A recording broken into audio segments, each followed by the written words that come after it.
बिस्मिल्लाहिर्रहमानिर्रहीम, अस्सलाम वालेकुम। मैं हूं सैबी काज़मी। आप देख रहे हैं यूट्यूब और फेसबुक। मेरे साथ इस वक्त मौजूद है शुएब शाहीन साहब। आपको पता है जाना पहचाना नाम है, इमरान खान के केसेस, कोर कमेटी के मामलात और बहुत से अहम मामलात देख रहे हैं। आप रोजाना इनकी बातें भी सुनते हैं। इस वक्त इमरान खान की सेहत को लेकर आपको पता है शौकत खानम के जो CEO डॉक्टर फैसल सुल्तान, उनकी मुलाकात और फिर शाह महमूद कुरैशी साहब के हवाले से कहा जा रहा है कि पिम्स में उन्हें मुंतकिल किया जा रहा है, उनकी भी सेहत कुछ खराब है। तो ये दोनों मामलात बड़े अहम हैं, इन पे शुएब साहब से बात करेंगे। इसके अलावा हसान न्याजी के बारे में कहा जा रहा है आज उनका इंटरव्यू या प्रेस कॉन्फ्रेंस जो है वो मुतवक्के है, वो भी सामने आएगी। माजी में हम देख चुके हैं उस्मान डार, सदाकत अब्बासी, इसके अलावा जो है शेख रशीद साहब की भी प्रेस कॉन्फ्रेंसेज आई। तो ये प्रेस कॉन्फ्रेंस का सिलसिला अब क्या 9 मई का बयानिया दोबारा तैयार किया जा रहा है, क्योंकि साइफर केस जो है वो फिलहाल बेंच टूट चुका है और साइफर केस के हवाले से मालूमात जो है वो भी शुएब शाहीन साहब से लेते हैं कि वो कहाँ तक कानूनी एतबार से पहुंचा। लंदन मुआहदा आप जानते हैं, जिसके बारे में इमरान खान ने भी जिक्र किया, और नवाज शरीफ की रीलॉन्चिंग जो है उस पे मामलात कहाँ तक पहुंचे हैं इनके इस वक्त ईस्ट इंडिया कंपनी के साथ। और तहरीक इंसाफ का बल्ले का निशान आपको पता है वो बड़ा अहम मामला है। तहरीक इंसाफ की स्ट्रेटजी क्या है, उम्मीदवारों के हवाले से 120 वकला की बात भी हो रही है कि उन्हें टिकट दिए जाएंगे। चीफ जस्टिस साहब ने आज एक बड़ा अहम बयान दिया कि आरिफ अलवी साहब के लीडर जो है वो इमरान खान साहब हैं, और इमरान खान साहब जेल से उन्हें क्यों नहीं तारीख का इलेक्शन का कहते हैं और वो कर लिए। बड़ा अहम मामला, इस पे जाहिर है शुएब शाहीन साहब अपना ख्याल का इजहार करेंगे। और पेशावर हाई कोर्ट ने जो इजाजत दी जलसे जुलूस और किसी किस्म की पॉलिटिकल एक्टिविटी ना रोकी जाए, उसके बावजूद तहरीक इंसाफ को स्पेस क्यों नहीं मिल रही। ये तमाम सवाल जो मैंने आपके सामने रखे हैं, शुएब साहब के सामने रखते हैं। शुएब साहब बहुत बहुत शुक्रिया आपका। सर, सबसे पहले इमरान खान साहब की सेहत के हवाले से आपको पता है स्लो पॉइजनिंग के हवाले से वो आफ्ताब बाजवा साहब की एक स्टेटमेंट सामने आई, बाद में उन्होंने कहा वो गलतफहमी हुई, लेकिन तहरीक इंसाफ का कोई कोर कमेटी का इजलास भी हंगामी तौर पर बुलाने की बात हो रही थी, और इससे पहले खान साहब खुद भी 2-3 दफा ये बात कह चुके हैं। तो इमरान खान साहब की सेहत के मामले पर और उनकी जिंदगी के हवाले से जो खदशात हैं, उन पर आप इसको कितना ज्यादा सीरियस ले रहे हैं और इस मामले पर आप क्या कर रहे हैं? देखिए, इसमें संजीदगी इसलिए है कि अगर आप पाकिस्तान की तारीख उठाएं तो कायद आजम की एम्बुलेंस खराब हो जाती है, लियाकत अली खान का कत्ल होता है और वो उसी वक्त जो है उसको गोली मार दी जाती है ताकि वो सबूत मिट जाए। फिर आप आगे आते हैं तो फातिमा जिन्ना का कत्ल होता है, जिसको शरीफुद्दीन पीरजादा ने भी कंफर्म किया था, जी। और उसके बाद उसका कोई पता नहीं चला। लियाकत अली खान के कत्ल का आज तक नहीं पता चला। फिर जुल्फ़िकार अली भुट्टो को एलिमिनेट करने के लिए जुडिशरी का सहारा लिया जाता है, जिसको सब्सिक्वेंटली जज या सुप्रीम कोर्ट के चीफ जस्टिस बने थे नसीम हसन शाह साहब ने भी कंफर्म किया। फिर आगे आए तो आप बेनज़ीर भुट्टो का कत्ल को आप देख लें। आप पिछले साल रिसेंट पास्ट में आप चले जाएँ तो अरशद शरीफ ने ये कहा था कि मेरी ज़िंदगी को खतरा है और मुझे कत्ल कर दिया जाएगा। उस वक़्त के जो वज़रा व मुशीर थे, सब ने उसकी मुखालफत की और बड़ा उनके ऊपर इल्ज़ामात लगाए, जी ये झूठ बोलता है, गलत बयानी से काम ले रहा है। फिर उसको अपना मुल्क छोड़ना पड़ा। उसने बल्कि चीफ जस्टिस ऑफ पाकिस्तान को भी खत लिखे और प्रेसिडेंट ऑफ पाकिस्तान को भी खत लिखे, उस पे कुछ नहीं हुआ। उसको मुल्क छोड़ना पड़ा और मुल्क छोड़ने के दरमियान में ही उनके खिलाफ 16 से ज़ायद एफआईआरें काटी गई और आज तक उनके मुद्दा ही नहीं पता चले कि वो कौन थे जिन्होंने एफआईआरें कटाई थी। फिर जब वो दुबई में चले गए और यूएई से उनको निकलवाया गया और किसने निकलवाया उसका भी आज तक कोई पता नहीं चला। फिर वो कीनिया में गए और वहां शहीद हो गए। ज़ाहिर है कीनिया में तो उनकी कोई दुश्मनी नहीं थी ना, दुश्मनी तो उनकी यहाँ से थी, तो उनके ताने बाने यहाँ से बुने गए थे। और अभी तक जेआईटी भी बनी, लेकिन उसका आगा पीछा कोई पता नहीं चला कि कौन उसमें मुलव्वस है और कौन इन्वॉल्व है। और फिर पिछले साल आपने देखा कि इमरान खान साहब के ऊपर अटैक होता है, फिजिकल अटैक हुआ, कातलाना हमला हुआ। अल्लाह ने उनको जिंदगी रखी थी, वो बच गए, वरना तो ये भी उसी तरह का कातलाना हमला था और उसी तरह का ब्लाइंड मर्डर हो जाना था और जो पता ही नहीं चलना था। एक जी। बंदा मौके से पकड़ा गया, बाकी बंदों का कोई पता नहीं चला।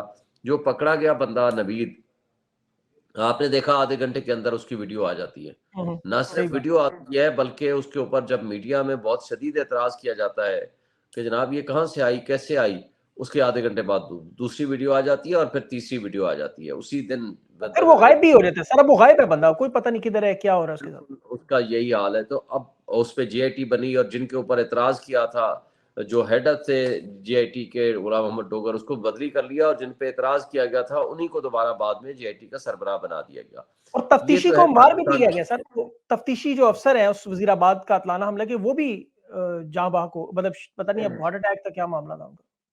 बात यह है कि अगर आप दूसरे केसेस का भी देखें जो डॉक्टर रिजवान शहबाज शरीफ के खिलाफ तफ्तीश करने वाला था, उसका बड़ा वो मतलब है वो जाँ बहक हो जाते हैं और राजदाराना अंदाज से, और गवाह फौत हो जाते हैं। मकसूद चपड़ासी फौत हो जाता है, जी, जी। और जिस अंदाज से जिस जज साहब ने उनको बरी किया, उसी जज साहब को 1 महीने बाद शहबाज शरीफ साहब ने कमिश्नर इंफॉर्मेशन लगा दिया।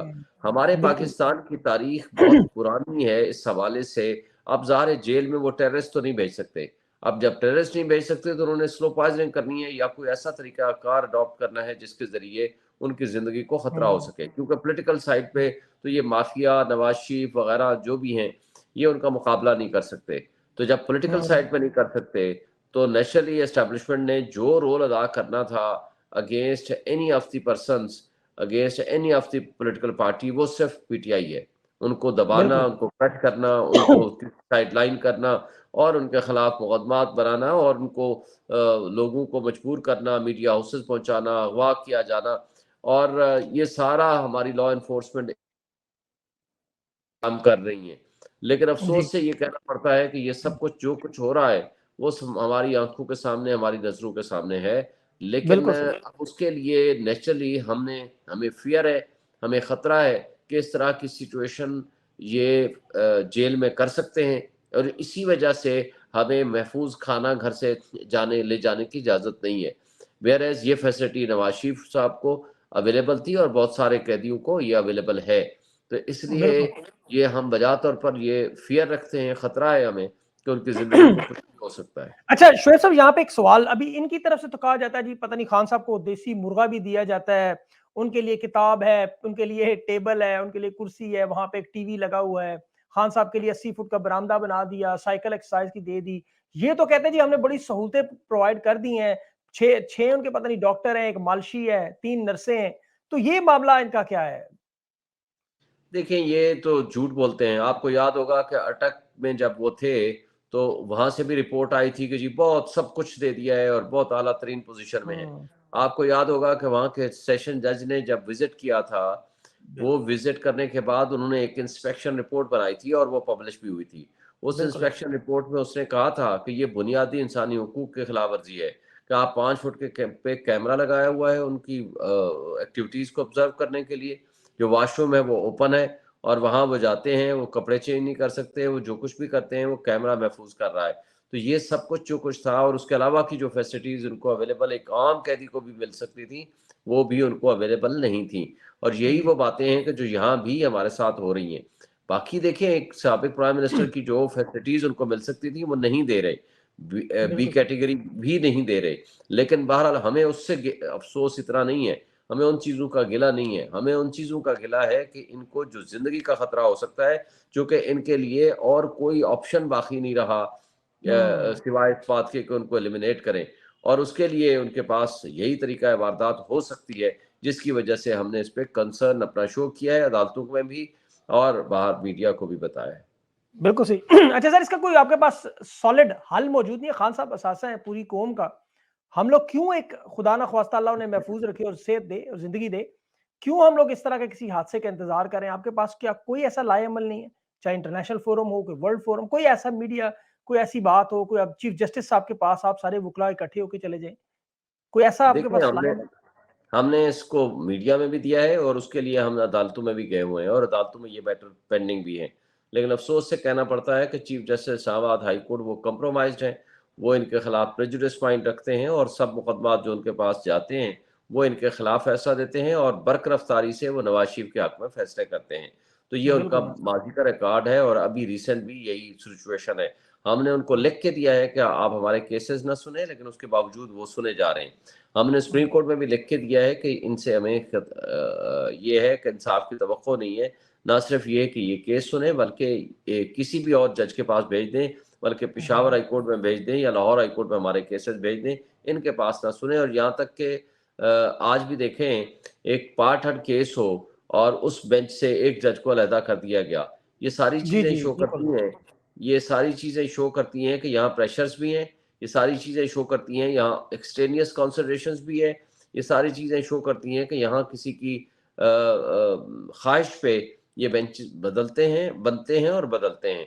तो ये सारी बिल्कुल चीज़ें सही बात। इंसाफ के रास्ते में रुकावट हैं और हमारे मुल्क की जो इंसाफ का तराजू है और जो कानून और इंसाफ का दोहरा मेयार है, वो सबके सामने और पूरी दुनिया के सामने नजर आ रहा है। और इसका नुकसान हमारी रियासत को होना है, हमारे मुल्क के 25 करोड़ आवाम को होना है, क्योंकि इस इन इन हालात में जहां रूल ऑफ लॉ नहीं होता, वहां ना तो इन्वेस्टमेंट आती है और ना ही कोई बाहर से कोई लोग जी, जी, विजिट बिल्कुल। करने आएंगे, और ना ही कोई अपना इस तरह का ट्रस्ट होगा इस रियासत के ऊपर। बिल्कुल सही। वैसे तो सर इंसाफ के बारे में तो लोगों की राय ये है कि उसे उल्टी छुरी के साथ इंसाफ को ज़िबा किया जा रहा है। लेकिन शाह महमूद साहब के बारे में भी इत्तलात आ रही है कि उन्हें जेल में मुंतकिली के बारे में बात की जा रही है कि उन्हें पिम्स में ले जाया जा रहा है। और कुछ लोग आपको पता है अभी भी जिस तरह तहरीक इंसाफ की अनफॉर्चुनेट सिचुएशन है कि जिस तरह उनके लोगों को तोड़ा जा रहा है, प्रेस कॉन्फ्रेंस हो रही, ऐसे में सबको लगता है कि शायद इनके पास कोई ऐसा हल मौजूद है कि इलेक्शन के करीब शायद शाह महमूद कुरैशी साहब को या परवेज़ इलाही को किसी को लॉन्च करके सामने इमरान खान का मुतबादल लाया जाए। कोई ऐसी वारदात की जाए। हालाँकि शाह महमूद कुरैशी साहब का बड़ा ट्रैक रिकॉर्ड है वफ़ादारी का, उस पे हम बिल्कुल शक नहीं करते। लेकिन अवाम को समझने के लिए आपके पास एज़ अ पार्टी क्या मालूमात है शाह महमूद कुरैशी साहब के बारे से? देखें, जो वोट है यहाँ पाकिस्तान में, या जो पॉपुलैरिटी है, वो इमरान खान की है। मैं अगर कहूँ बिल्कुल। ना कि मैं बैठा हूँ जी, मैं बहुत पॉपुलर हो गया हूँ जी, मेरे बड़ी फॉलोइंग है, ये सब झूठ है। मेरी दुरुस्त, पॉपुलैरिटी या मेरी फॉलोइंग इसलिए है कि मैं इमरान खान का वफादार हूँ। मैं दुरुस्त। इमरान खान का झंडा उठा के खड़ा हूँ, और जो अपने आप को इंडिस्पेंसेबल समझ रहा है, वो गलत समझ रहा है। मैं असद उमर, हुँ। हालाँकि वो सेक्रेटरी जनरलशिप छोड़ गए, उन्होंने जब टीवी जी, पे जी। बात की तो उन्होंने कहा जी, यहाँ मेरा एक वोट भी नहीं है। जो भी वोट है वो इमरान खान का है। वो इमरान खान हमारे चेयरमैन थे, हैं और हमेशा के लिए रहेंगे। बाकी अगर ये रुकावटें कोई भी आईं, किसी को भी मजबूर किया गया, मुझे बताएँ, जो आपके वफ़ादार लोग थे, अब शीरीन मज़ारी जैसी खातून को हुँ, 5 दफ़ा ज़मानतें ख़ारिज कर दी, सही ज़मानतें बात दे है। दी कोर्ट ने, और फिर उठा के ले गए, उसकी बेटी को तशद्दुद का निशाना बनाया, उसकी बेटी के साथ 15-15 दफ़ा सर। ज्यादतियाँ की, और 15 दफ़ा से ज़ायद मर्तबा परवेज़ इलाही के साथ यही हो रहा है। ख़वातीन का केस जो है, वो काबिल ज़मानत होता है। उनके साथ जो कुछ किया जा रहा है, मलिका बुखारी के साथ जो कुछ किया, जो सदाकत अब्बासी के साथ जो किया, जो उस्मान डार के साथ किया, आज भी सदाकत अब्बासी उस्मान डार को मीडिया हाउसेस में ले जाने के बाद, उनकी स्टेटमेंट कराने के बाद घर से फिर वापस ले गए हैं, और आज तक नहीं पता कि कहाँ हैं वो। लेकिन आपने देखा इनका दोहरा मेयार, एक तरफ से तो वो शेख रशीद कहता है, नहीं जी मैं तो अपनी मर्ज़ी से गया था। फिर चिल्ला काटने। फिर चिल्ला-कशी थी और बड़ी सख्त थी। फिर कहते हैं कि जी सीसीपीओ इसमें इन्वॉल्व है। फिर कहा गया कि नहीं-नहीं, मुझे ठंडी जगह फिज़-बिल्लाह पे थी माफ़ कर लेकिन दें। गर्म पानी पिया करता था। तो बात ये है कि हर चीज़ ही सामने आपके सामने आ गई है, और सदाकत अब्बासी कहता है कि नहीं जनाब, मैं तो अपने घर वालों के साथ दादर रियाज़ किया हुआ था, और 2 दिन बाद हुँ। जब उनको लेके जाया गया घर, और घर में ऐसे रो रहे थे फैमिली उनकी, और उसको भी वीडियो मीडिया वाह! को दी बड़े गई, ऐसे कि अफ़सोसनाक किसी मनाज़िर। ढंग से आए नहीं। बेशक। अगर वो घर वालों के साथ था और सबसे पहले बंदा आया है, तो अपने घर में ही जाएगा ना, या घर वालों के साथ बिल्कुल। नहीं भी था, कहीं से भी अगर खुद गया हुआ था। हुँ। आज़म खान के 164 की स्टेटमेंट ली, 34 दिन वो गायब रहा। ना उनके घर वालों को पता, ना किसी को पता। लोग अदालतों में जाते हैं, लोग मुकदमे करते हैं, लोग एफआईआरें कटाते हैं, बाद में उनसे ये कहा जाता है कि नहीं, नहीं मैं अपनी मर्ज़ी से गया हुआ था। ये बिल्कुल जब्र सही और बात। ज़ुल्म की फ़िज़ा कायम करके आप लोगों की आँखों में धूल नहीं झोंक सकते। और अच्छा सर आपने पिछ हसन नियाज़ी के बारे में खबरें आ रही हैं, उनका भी आज इंटरव्यू या उनकी प्रेस कॉन्फ्रेंस या उन्हें वादा माफ गवाह बनाकर सामने लाया जा सकता है कि 9 मई में जो कुछ हुआ था, उसके मास्टरमाइंड इमरान खान है। इस तरह की स्टेटमेंट आती है, उसे आप कैसे देखते हैं? क्या करेंगे उसके बारे में? देखिए, इस तरह की कुछ थोड़ी स्टेटमेंट ये ले चुके हैं। ना तो इनको अदालती जो किसी की तहवील में होता है, उसकी कोई हैसियत नहीं होती, और इस तरह की कोई स्टेटमेंट ज़ोर ज़बरदस्ती और ले लेंगे, तो उसकी कानून की नज़र में कोई हैसियत नहीं होगी। बात ये कोई है कि फ़र्क अब ज़ाहिर है तशद्दुद करेंगे, और तशद्दुद के भी जो टॉर्चर करने के जो मुख्तलिफ तरीक़ा वारदात हैं, आप अगर अडॉप्ट करेंगे तो हर इंसान की एक लिमिट है।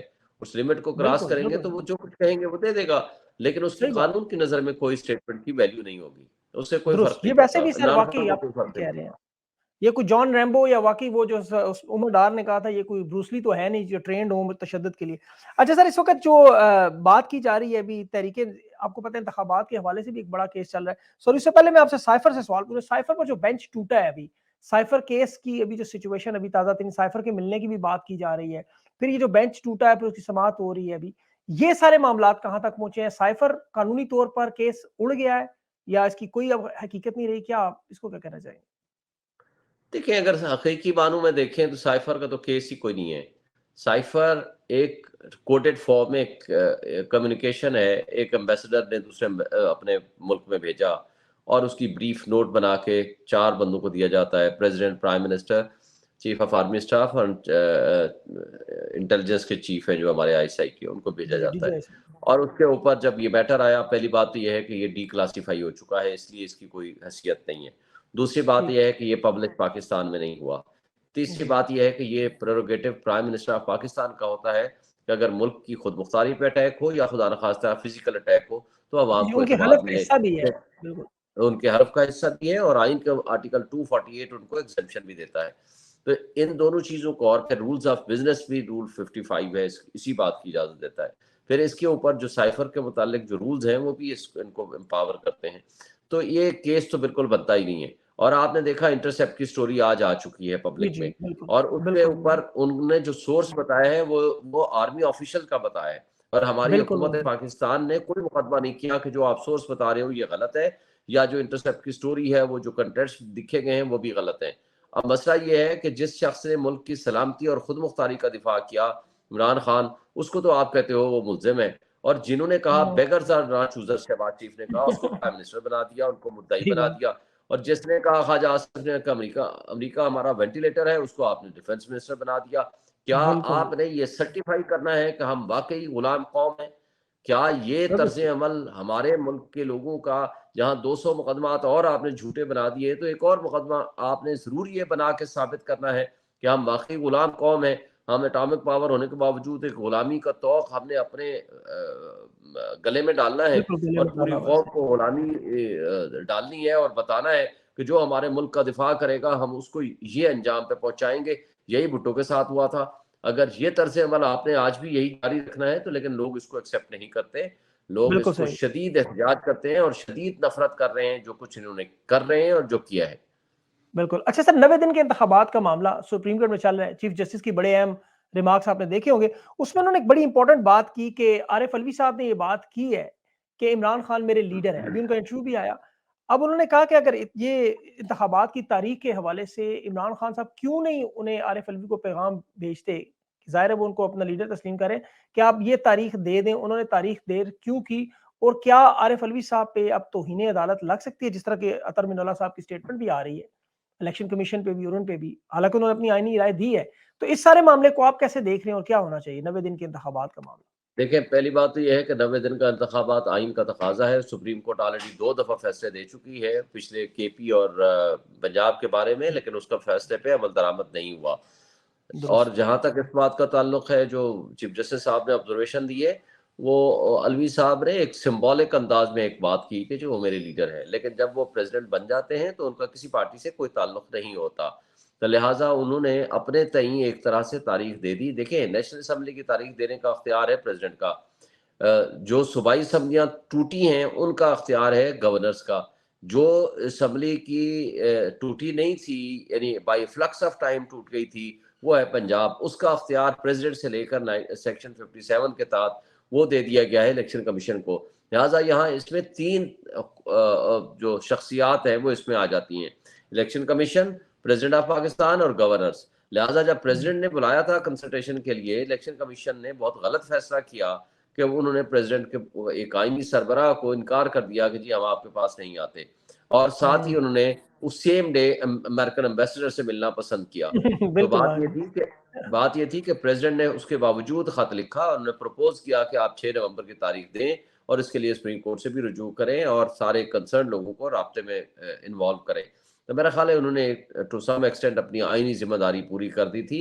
लिहाजा जी। ये कहना कि किसके खिलाफ एक्शन हो सकता है, मेरा ख्याल है कि इलेक्शन प्रेसिडेंट ने कमिश्नर। तो अपनी आईनी, इलेक्शन कमीशन ही वो वाहिद इदारा है, या बाकी गवर्नर्स हो सकते हैं, या आप कह सकते हो इलेक्शन कमीशन, जिनकी जिम्मेदारी थी फ्री एंड फेयर इलेक्शन जी। कराना, उन्होंने आइन सरदार को, सुल्तान जमहूरियत को सिकंदर डिफीट राजा किया है। साहब। जी। अच्छा, अभी साइफर का मामला तो लग रहा है जी खान साहब की शायद फेवर में चला जाए, अल्लाह करे, जिस तरह नजर आ रहा है, गैर कानूनी काम है। 9 मई का मामला भी दोबारा उसको, आपको पता है वो कहते हैं ना, साफ करके लाया जा रहा है दोबारा, कि इसमें इमरान खान को मास्टरमाइंड बनाने की दोबारा वो कोशिश। असद उमर साहब को भी नोटिस मिला हुआ है इसमें। एक तो असद उमर साहब की इस वक्त तहरीक इंसाफ में आपके, आप कोर कमेटी के मेंबर भी हैं, इनकी तहरीक इंसाफ में अहमियत क्या है सर? ये तो बड़ा इंपॉर्टेंट सवाल है। और इसके साथ जो है ये जो 9 मई का मामला है, इसे अब आप कैसे देखते हैं? इसकी तरफ क्या होने जा रहा है? देखिए, असद उमर साहब तो बहरहाल उन्होंने ओहदे छोड़ दिए थे और ऐन मुश्किल वक़्त में उन्होंने छोड़ा था। मेरा ख़्याल है उनको नहीं छोड़ना चाहिए था, लोगों की उनसे तवक्कुआत थी, लेकिन पार्टी अभी तक उन्होंने नहीं छोड़ी। लिहाज़ा ये तो कोर कमेटी या हमारे चेयरमैन साहब फ़ैसला करेंगे कि उनके फ्यूचर के बारे में क्या करना है। जी। लिहाज़ा मैं तो अपने कोई इस बीइंग तर्जमान पीटीआई या कोर कमेटी के मेंबर की हैसियत से, इंडिपेंडेंट हैसियत से मैं तो कोई बात करने की पोज़ीशन में नहीं हूँ।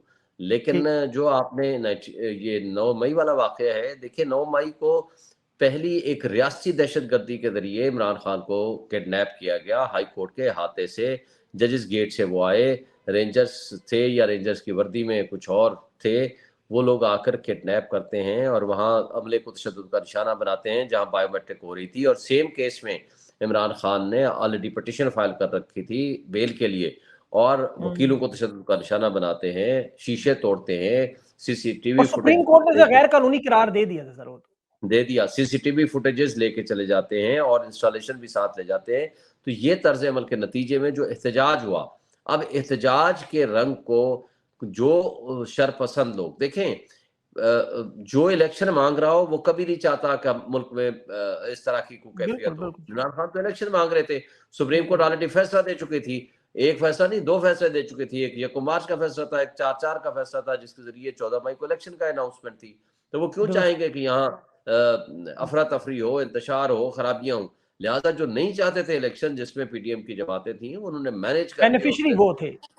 जी, बेनिफिशियरी वो थे। मुझे ये बता दें कि आए 100 बंदे को आप नहीं रोक सकते थे कोर कमांडर हाउस लाहौर में? वो 2 बजे से बिल्कुल। कहते हैं कि जी जुलूस शुरू हुआ है और वहाँ 10 बजे तक रहा है।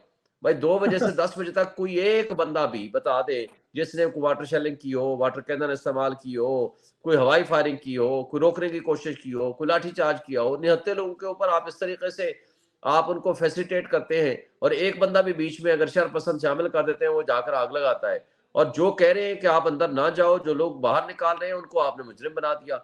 आपने देखा आईजी हुँ। ने पहले दिन कहा जी मुराद राज की 27 कालें हैं जी, वो सबसे बड़ा बिल्कुल, मुजरिम है। बस उसने बिल्कुल प्रेस दुरुस्त। कॉन्फ्रेंस की और अगले दिन दूध का धुला हो गया और जो बिल्कुल, जिसको बिल्कुल। निकालना हो उनको 9 मई से जी इस्तेकाम पार्टी में चले जाएँ, आएँ प्रेस कॉन्फ्रेंस करें, आप दूध के धुले हो जाएँगे। जो प्रेस सही बात। कॉन्फ्रेंस नहीं करेगा, उसके लिए अज़ाब मुसल्लत किया जाएगा। तो मेरा ख़्याल है कि ये सारा ड्रामा था और ये ड्रामे के जो मास्टरमाइंड्स थे अभी तक सामने नहीं आए। एक वक़्त ज़रूर आएगा कि जो लोग सामने आ जाएँगे। बिल्कुल, उसी वाक़या आप सही कह रहे हैं, लाहौर में पहले से पहले जब मामला हुआ कैंट की तरफ तो बख्तर-बंद गाड़ियाँ और टैंक तक बाहर निकल आए थे, यहाँ पे कोई बंदा बचाने नहीं आ रहा, वाक़ई बड़ी अजीब-सी बात है। और फिर अंदलीस अब्बास हो गई, मुराद रास हो गए, फर्रुख हबीब हो गए, जितने भी लोग जिनके ऊपर हेवी हैंडेड जो पर्चे थे वो सारे अब माफ़ हो गए। ये मतलब बड़ा अजीब-सा मामला है। अच्छा सर आखिर में तहरीक-ए-इंसाफ का बल्ले का निशान जो है वो कायम रहेगा? ये क्या खबरें कुछ आ रही हैं कि आपके इंट्रा पार्टी इलेक्शन जो है, वो ना होने की वजह से इलेक्शन कमीशन शायद आपसे कोई निशान छीनना चाहता है, नहीं देना चाहता? और इसको बल्ले को माइनस करना चाहते हैं। और दूसरा इसके साथ ही जोड़ ले तहरीक इंसाफ का प्लान क्या होगा? क्योंकि पेशावर हाई कोर्ट ने तो आपको इजाज़त दी है जलसे जुलूस की, आप करेंगे क्या? देखिए, मैं दूसरे सवाल का जवाब पहले दे दूँ। पूरे पाकिस्तान में जी। 100 जगहों पे हमने इजाज़तनामा माँगा। सिर्फ़ लाहौर में काना के मकाम पर एक जगह पे इजाज़त मिली, लेकिन जलसा शुरू होने से पहले ही लोगों को गिरफ़्तार कर लिया गया और जब मोहसिन नकवी से हुँ। पूछा गया कि जी आपने क्यों किया? हाई कोर्ट के हुक्म जी, था, जी। डीसी का हुक्म था। उसने कहा जी नहीं, इस पार्टी का क्रिमिनल रिकॉर्ड है। तो जो एक दिन पहले क्रिमिनल को पूरी रियासत, पूरे पाकिस्तान की रियासती इदारे बांदी बन के उनके सामने खड़े थे, उसपे तो उनको शर्म नहीं आई। लेकिन एक मासूम लोग जो एक सबसे बड़ी पॉलिटिकल पार्टी है, उसके लोग अगर इकट्ठे होके अपना एसोसिएशन का इजलास या कोई कॉर्नर मीटिंग या फंक्शन जमहूरी रखना कोई भी हो। चाहते हैं, तो उनके लिए पाबंदी है। और इसी तरह बरदान और सवात में कॉर्नर मीटिंग की गई, जिसके लिए इजाज़तनामे की भी ज़रूरत नहीं थी। बाउंड्री वॉल के अंदर उनको उठा के जेलों में बंद कर दिया। करक में जलसा करने की कोशिश की और सीधी गोलियाँ मारी रेंजर्स ने और पुलिस ने। ये तो है उनका तर्ज़ अमल। अब हाई कोर्ट ने फैसला कर दिया है, इस पेशावर हाई कोर्ट ने, लेकिन उसपे जब तक अमल दरामद ना हो, तो हम कुछ नहीं कह सकते। इस जबर और खौफ की फिजा में जो इलेक्शन होगा उसको कोई नहीं मानेगा। आज हमारी रियासत इन मिस एंड वेंचर्स की मुतहम्मिल नहीं हो सकती और मेरा ख्याल है कि हमारे तमाम रियासती इदारों को होश के नाखुन लेने चाहिए। 25 करोड़ आवाम के ऊपर जो माशी तबाही का बम गिराया हुआ है 16 महीने की कारकर्दगी ने, और आज जो इदारे मिलके जो लोगों के ऊपर जुल्म तशद्दुद कर रहे हैं, अफरा तफरी है, बददिली है और 12 लाख से जायद प्रोफेशनल्स मुल्क छोड़ के चले गए हैं। और इस वक्त दुबई में पाकिस्तानियों का दुबई की तारीख में और पाकिस्तान की तारीख में सबसे ज्यादा इन्वेस्टमेंट हुई है पिछले 15 महीनों में। इससे नजर जी, आता है बिल्कुल। कि कैपिटल फ्लाइट भी हो रही है और ये मुल्क के लिए किसी लिहाज से नुकसानदेह होगा और ये सूटेबल नहीं है। और इस मुल्क को वाकई अवाम को फैसला करने दें कि किसने अगला इलेक्शन लड़के किसको उन्होंने अपना इकतदार सौंपना है। बिल्कुल सर, बड़ा अच्छा जवाब आपने दिया इसका। और तो और आपका जो और गले एक का बात निशान। सिर्फ एक बात जी, जी। एक बात वो बल्ले के निशान के ऊपर इलेक्शन कमीशन ऑलरेडी फैसला दे चुका है, लेकिन उस फैसले का कॉपी हमें नहीं मिल रही। 2 महीने हो गए हैं और बारहा हम अच्छा, अच्छा। दरखास्तें दे चुके हैं कि जनाब हमें सर्टिफाइड कॉपी दे। वो कॉपी नहीं बन पा रही, या उनसे लिखा नहीं जा रहा, या वो लिखने दिया नहीं जा रहा उनको, ये नहीं पता। लेकिन इसके ऊपर ऑलरेडी इलेक्शन कमीशन फैसला दे चुका है। बिल्कुल ठीक। तो मतलब अभी ये मामला 50-50 है। जी, हम तो ये समझते हैं कि 100% हमारे हक में है, अनटिल एंड अच्छा, अच्छा। अनलेस कि हमारी जजमेंट हमारे हक में लिखी जाए। फैसला हो बिल्कुल चुका ठीक। है। बिल्कुल ठीक। शोएब शाहीन साहब, बहुत-बहुत शुक्रिया सर, आपने अपना कीमती वक़्त दिया। बिलाशुबा तहरीक-ए-इंसाफ लोग समझ रहे हैं बिखरी हुई है, लेकिन मेरे ख़्याल में तहरीक-ए-इंसाफ इस वक़्त निखरी हुई है। आप लोग बड़ी मेहनत कर रहे हैं, जान मार रहे हैं और ये ज़ुल्म और जबर का दौर इंशाअल्लाह ख़त्म हो। पाकिस्तान की अवाम जो इंतखाबात की तरफ जाए और अपनी लीडरशिप चुन के जमहूरी इक़दाम की तरफ, मुल्क तरक्की की तरफ जाए। सर, आपका बहुत-बहुत शुक्रिया। Thank you so much. Thank